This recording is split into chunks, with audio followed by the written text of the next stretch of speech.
हमारी only UPSC पे मैं अमृत आपका स्वागत करता हूं। उम्मीद करता हूं कि आप अच्छे होंगे।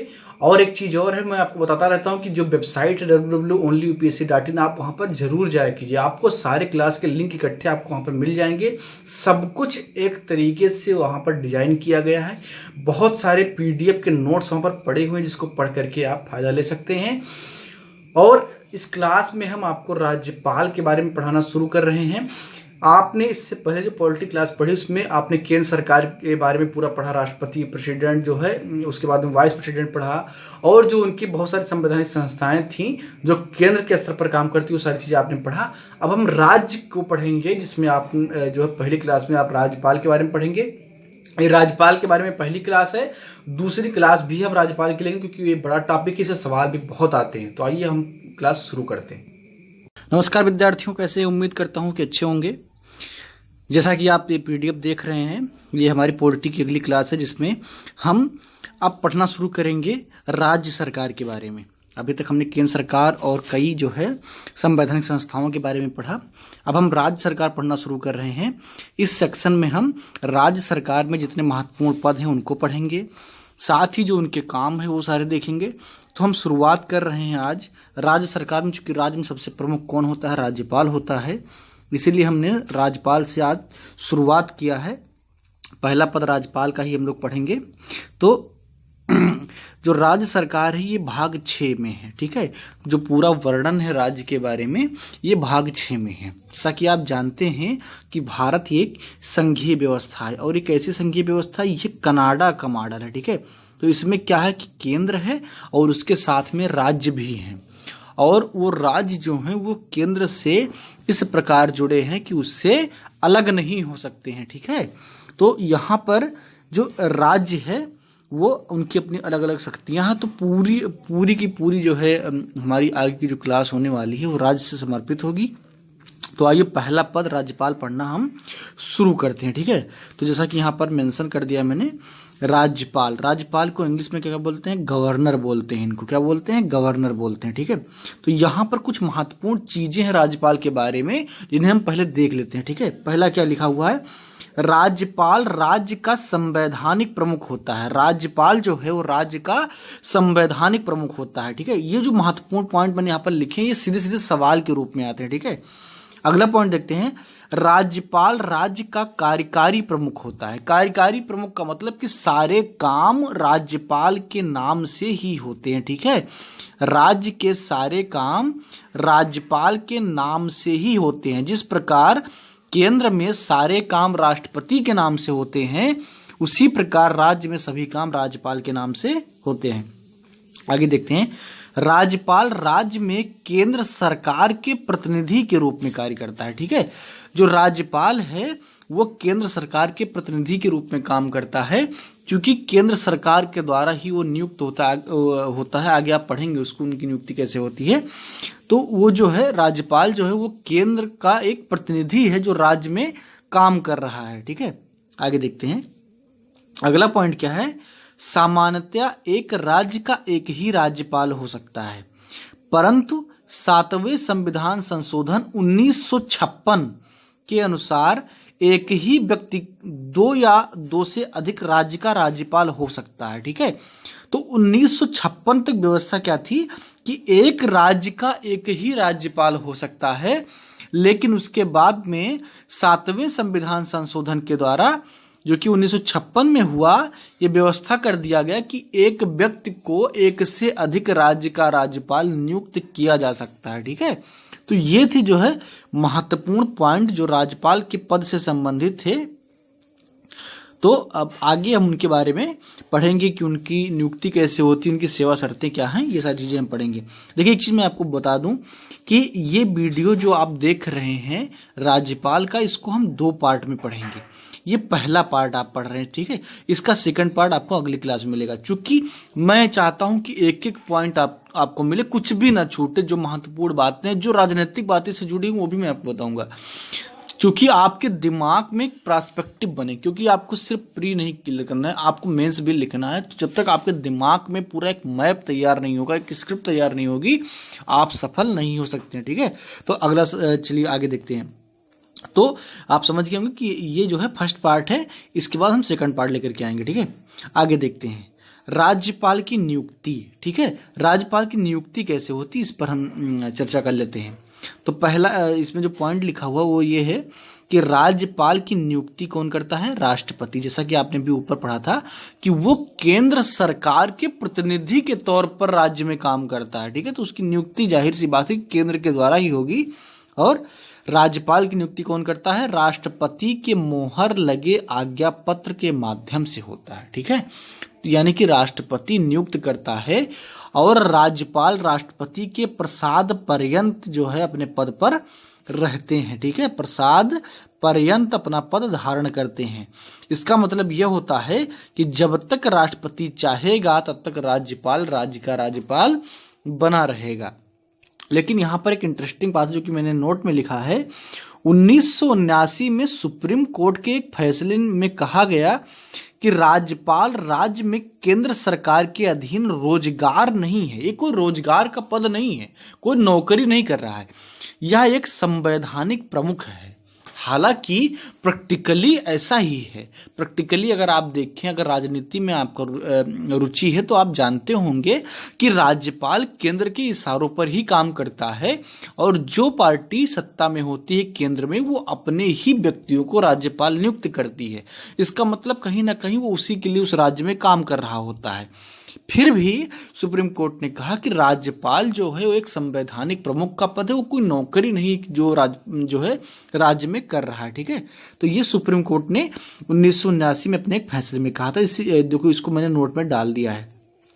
कुछ भी जो महत्वपूर्ण है मैं नहीं छोड़ूंगा, इसीलिए मैं चाहे 2 या 3 क्लास बनाना पड़ जाए तो बनाऊंगा, लेकिन कुछ छूटेगा नहीं। अब योग्यता की बात कर लेते हैं कि राज्यपाल नियुक्त होने की योग्यता क्या होनी चाहिए। तो पहली बात यह है कि वह भारत का नागरिक होना चाहिए। जाहिर सी बात है कि बिना भारत का नागरिक हुए कोई राज्यपाल राष्ट्रपति कुछ भी नियुक्त नहीं हो सकता है। सबसे पहली शर्त यही है कि वह भारत का नागरिक होना चाहिए और दूसरी शर्त है वह 35 वर्ष की आयु पूर्ण कर चुका हो। ठीक है, वह 35 वर्ष का आयु पूर्ण कर चुका हो। तो ये 2 शर्तें हैं किसी व्यक्ति को राज्यपाल नियुक्त करने के लिए। 35 वर्ष की आयु की योग्यता और किन किन पदों में है यह आपने पहले पढ़ रखा है। वो राष्ट्रपति के जो है योग्यता में भी है। राष्ट्रपति बनने के लिए 35 वर्ष की उम्र होनी चाहिए और उपराष्ट्रपति बनने के लिए यानी कि वाइस प्रेसिडेंट बनने के लिए भी 35 वर्ष से ज़्यादा उम्र होनी चाहिए। तो ये राज्यपाल, राष्ट्रपति, उपराष्ट्रपति इन सब की नियुक्ति के लिए व्यक्ति की उम्र 35 साल से ऊपर होनी चाहिए। ठीक है, तो ये इनकी योग्यता थी। अब इनकी शपथ की बात कर लेते हैं। इनको शपथ कौन दिलाता है? ठीक है, तो यहाँ पर आप देख रहे हैं जैसा कि लिखा हुआ कि राज्यपाल को हाई कोर्ट का, यहाँ पर एचसी लिखा हुआ, इसका मतलब हाई कोर्ट का मुख्य न्यायाधीश शपथ दिलाता है। यानी कि हाई कोर्ट का मुख्य न्यायाधीश राज्यपाल को शपथ दिलाता है। ये इंपॉर्टेंट क्वेश्चन है, कई बार परीक्षा में सीधे सीधे आ गया। ठीक है, खासकर 1 लाइनर परीक्षा में, जैसे यूपी पीसीएस होता है या और बहुत सारे स्टेट पीसीएस की परीक्षाएं होती है, जैसे कि बिहार पीसीएस, एमपी पीसीएस आदि आदि। ठीक है, तो ये जो है शपथ कौन दिलाता है राज्यपाल को? हाई कोर्ट का मुख्य न्यायाधीश। राष्ट्रपति को कौन दिलाता है? सुप्रीम कोर्ट का मुख्य न्यायाधीश। ठीक है, तो एकदम सेम कॉपी हो रहा है। ठीक है, तो उनकी अनुपस्थिति में मान लीजिए कि हाई कोर्ट का मुख्य न्यायाधीश उपस्थित नहीं है तो हाई कोर्ट का वरिष्ठतम न्यायाधीश शपथ दिलाता है। ठीक है, यही प्रक्रिया सुप्रीम कोर्ट में भी होती है राष्ट्रपति की शपथ के दौरान। अगर किसी कारणवश सीजीआई यानी कि चीफ जस्टिस ऑफ इंडिया उपलब्ध नहीं होते हैं तो राष्ट्रपति की नियुक्ति के टाइम उनको शपथ कौन दिलाता है? उनको शपथ दिलाता है कोई वरिष्ठतम न्यायाधीश जो उस वक्त सर्वोच्च न्यायालय में नियुक्त होता है। ठीक है, अब राज्यपाल के पद की शर्त क्या है इसको देख लेते हैं। ठीक है, इसमें महत्वपूर्ण बातें हैं जिनसे सीधे सीधे सवाल बन जाते हैं, तो आइए इनको हम देख लेते हैं कि ये क्या है। ठीक है, तो इसमें पहला हम देखते हैं कि पद पर रहने की शर्त क्या है। पहला है वह ना तो संसद का सदस्य हो ना ही विधानमंडल का।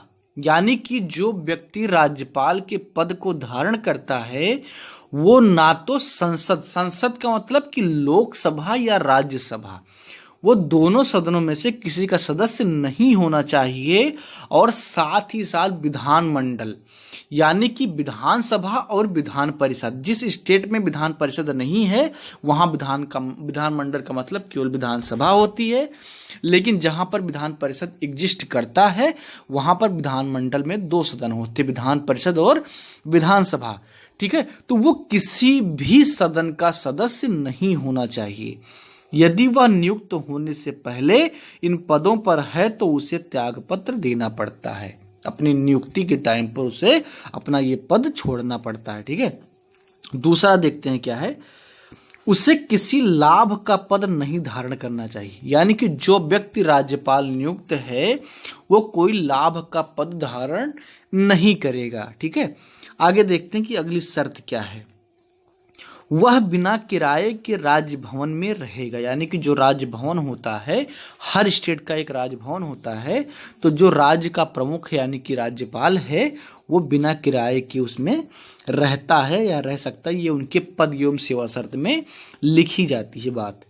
आगे देखते हैं, उसे पद पर रहते हुए गिरफ्तार नहीं किया जा सकता है, यानी कि उसे पद पर रहते हुए उन्मुक्तियां प्राप्त हैं। राज्यपाल को और राष्ट्रपति को या उपराष्ट्रपति जो संवैधानिक प्रमुख होते हैं उनको पद पर रहते हुए सीधे गिरफ्तार नहीं किया जा सकता है, चाहे वो सिविल सूट हो या क्रिमिनल सूट हो, दोनों मामलों में उनको सीधे गिरफ्तार नहीं किया जा सकता है। यदि वह व्यक्तिगत तौर पर किसी आपराधिक मामलों में संदिग्ध है तो 2 माह के नोटिस के बाद ही उसे गिरफ्तार किया जा सकता है, यानी कि अगर कोई बहुत गंभीर मामला है और उसमें राज्यपाल सीधे सीधे आपराधिक कृत्य में व्यक्तिगत तौर पर सम्मिलित है तो भी उसे तुरंत गिरफ्तार नहीं किया जा सकता है। उसके लिए उसे 2 महीने पूर्व नोटिस देना होगा और उस नोटिस के बाद में ही राज्यपाल को गिरफ्तार किया जा सकता है। तो ये जो है पद के साथ कुछ उन्मुक्तियां उन्हें प्राप्त हैं। आगे देखते हैं, तो ये इस पीडीएफ में शायद इतना ही है जिसमें आपने उनकी योग्यता को पढ़ा, उनके शपथ को पढ़ा। इस क्लास में इतना ही हो पाया है, बाकी अभी जो है आगे नेक्स्ट क्लास में आपको मिल जाएगा। तो यहाँ पर जो महत्वपूर्ण चीज़ें उसको मैं एक बार दोहरा दे रहा हूँ कि राज्यपाल जो है वो संवैधानिक प्रमुख होता है राज्य में, वह कार्यकारी प्रमुख होता है, वह केंद्र सरकार का प्रतिनिधि होता है तथा वह 1 से अधिक राज्यों में भी राज्यपाल की नियुक्ति हो सकती एक ही व्यक्ति की। ये बहुत इंपॉर्टेंट है, ठीक है, आप इसको दिमाग में बिठा लेंगे। आगे क्या है, जो महत्वपूर्ण चीज़ें मैं एक बार रिकॉल करा दूं आपको, उसके बाद में फिर ये क्लास खत्म करते हैं।